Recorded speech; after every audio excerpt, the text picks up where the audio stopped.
Hello, I'm Tom Bailey, and you're watching Noise11.com.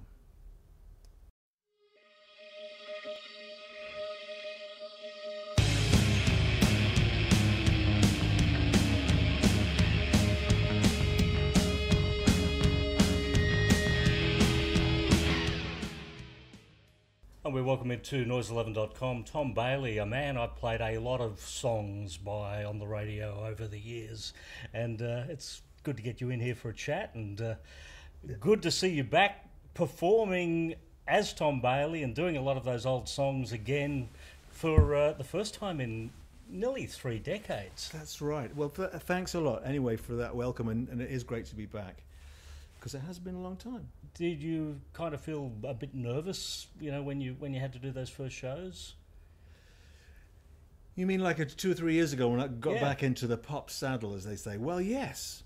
But I mean, the thing is, what put my mind at rest was the audience, which simultaneously excited me, and I knew instantly when I heard the kind of people singing along, I thought this is going to be okay. Yeah.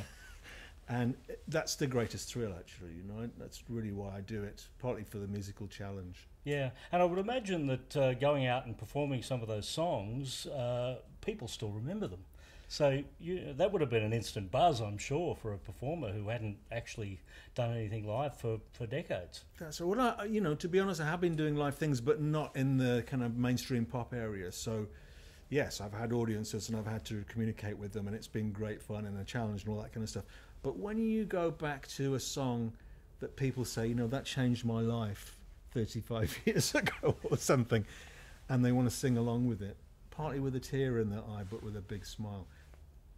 Something incredibly powerful about that. And of course, the bigger the show, then the more powerful that becomes. Yeah.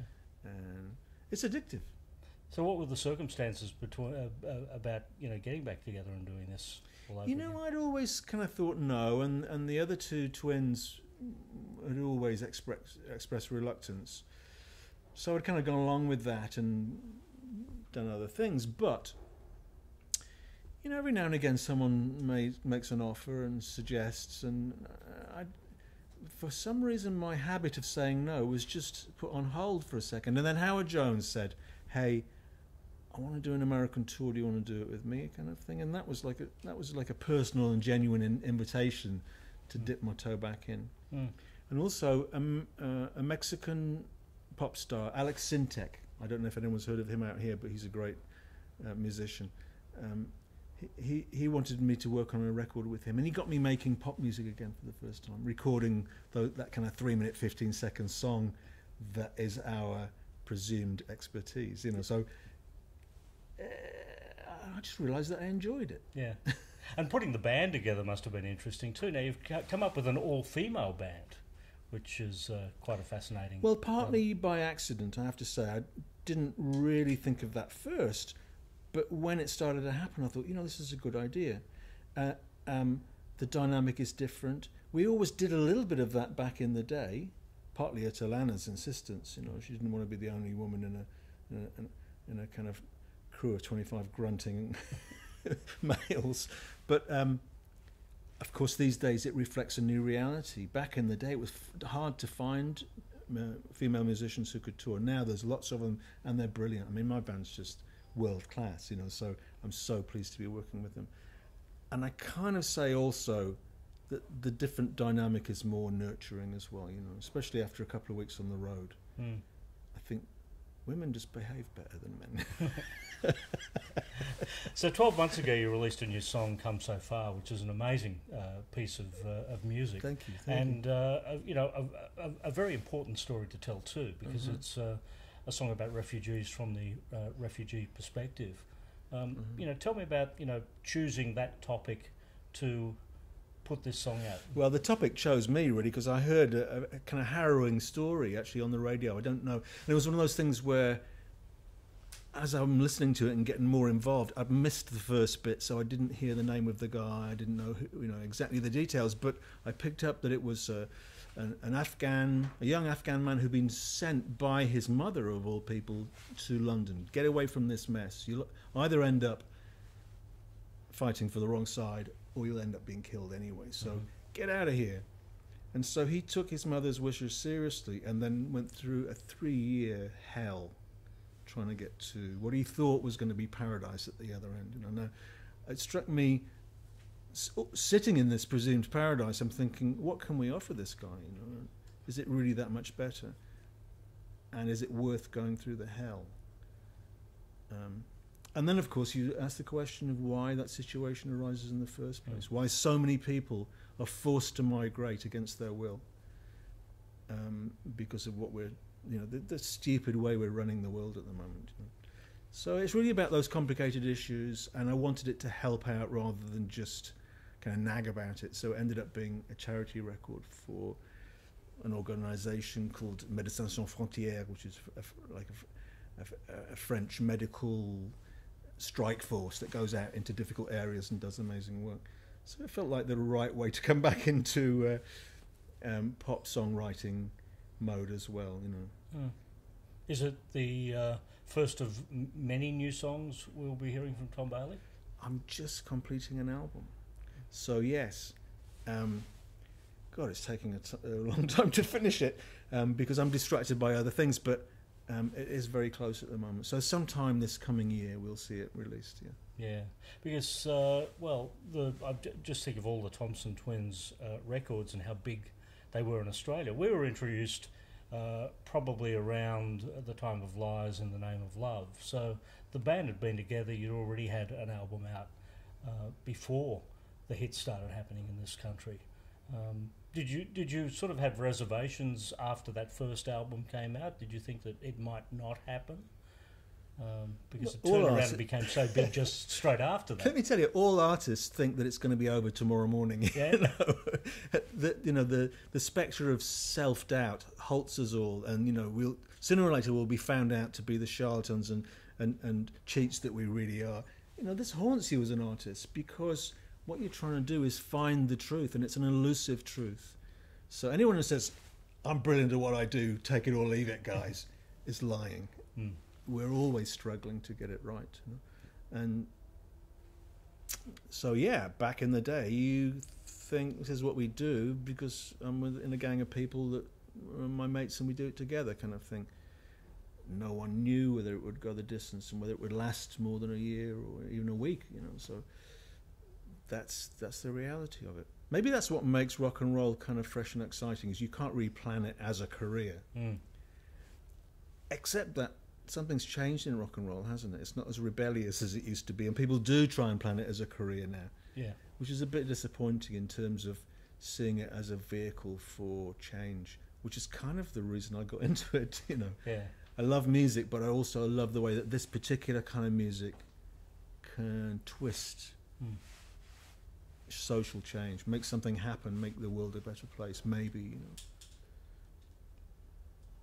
That's the kind of the icing on the cake of music for me. Yeah, sure. It's definitely not as political as what it once was. You can come out with a song like Come So Far, but, it's rare to hear any artist make a public statement, even the big ones, the big pop stars of today, the Biebers, the Taylor Swifts, the Ed Sheerans. Once upon a time, we relied on that level to send a message politically. Right. And that does not happen anymore. In that specific sense, it's no longer rock and roll. It's no longer marching to the drum of rebellion. It's more kind of how much money can we make out of this before it goes bad on us.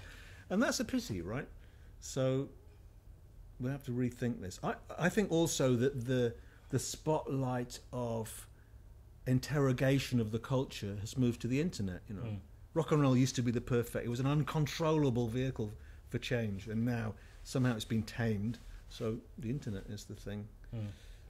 I remember David Bowie being very strong on that realization, that in a sense the thing he'd created had gone full circle, and he wanted to move into the internet as being this unreliable spark of creativity. That's right. He was probably the first artist to create a portal on the internet, wasn't he? And set it up as a big company. Yeah. When Quick Step and Sidekick came along, that was the first of the international successes. Before that happened, we'd kind of reorganised ourselves into a three-piece, and without really planning it, we suddenly realised that we were no longer musicians sitting around practicing our chords and scales or whatever, but we'd become designers of the end product. So we were kind of self-producing, and everything from the idea of a song, but also the way it was recorded, the overall sound of the eventual record, the way it was presented visually and through the media and what have you. We'd become that kind of panel of self-producing designers rather than just a gang of musicians. And I think maybe that was the conceptual leap. Right. So the next album, then, Into the Gap, then would have coincided with MTV's peak. Well, MTV had already given us our foot in the door in America with the previous record, because Lies, for some reason, which was a really wacky video we made, and they chose it as an example of, these Brits, they're crazy, let's stick this one on, and it found an audience, and suddenly we were well known within the group of people who were watching MTV, and that expanded massively over the next few years, of course. And you're right, by the time Into the Gap came along, that had more or less taken over the kind of front edge of media presentation of music. Tell me about that moment. You're standing on stage, it's Live Aid, Madonna is joining you, Nile Rodgers is joining you, Steve Stevens is joining you. What was going through your head at that moment?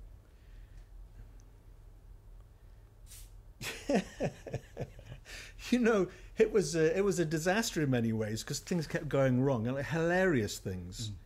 Like, for example, I remember walking towards the microphone and then realising that I didn't have enough guitar cable to get to it.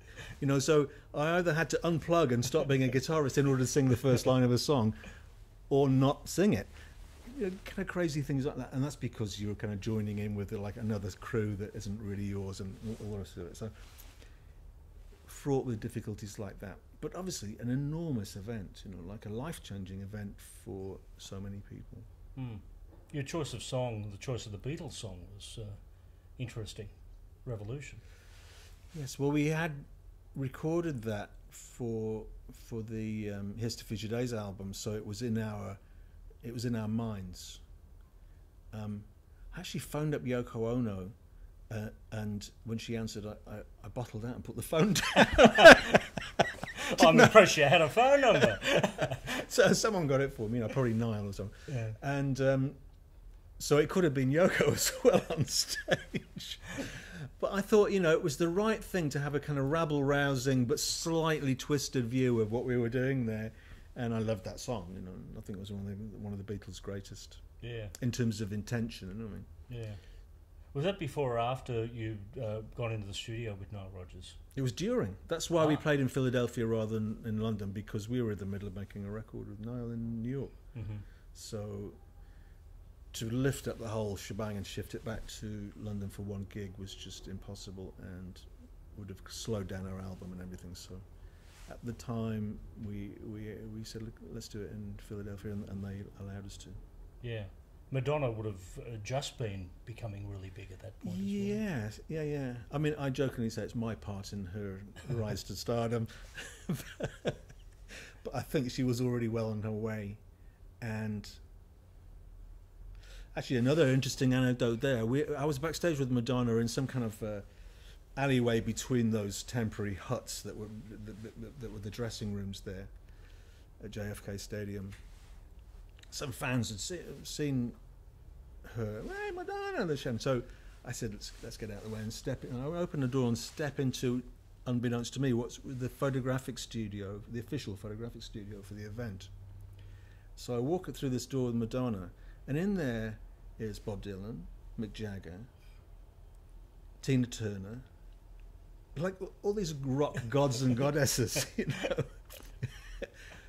And I was out of my depth, I realised suddenly, but Madonna just said, hi guys, and walked in. So that shows you that she had what it takes. Wow, the divine room. Yeah. So, well, you're going to be pretty busy throughout December touring Australia. What will be the depth of the set list?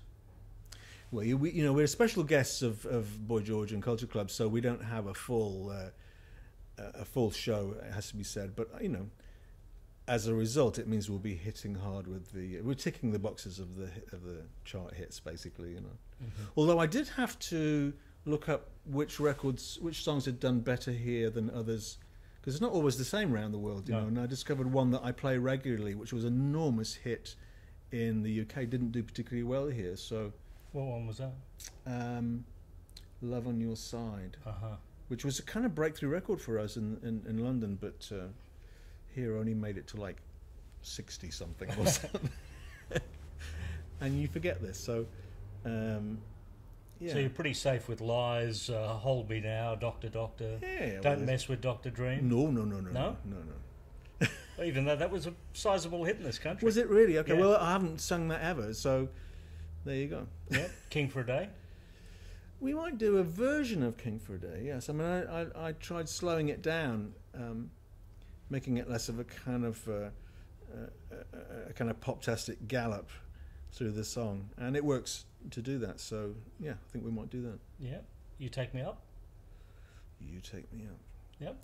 Let's get the nod. We'll Getting the nod. Yeah, I think that's an important song. Also, songs like Lies, for example, have a new relevance. Yes.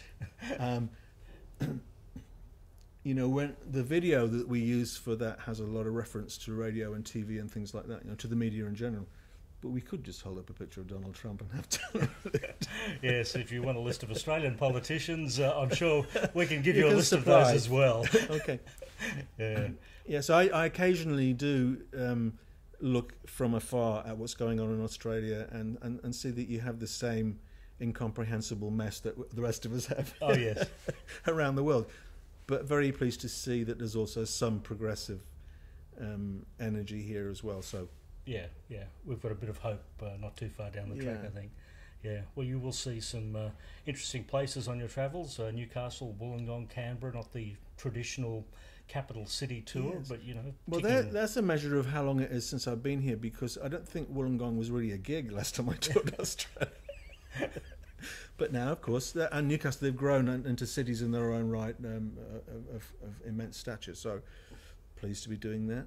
Yeah. We're not going to the far north. I've never been to Darwin, in fact. No.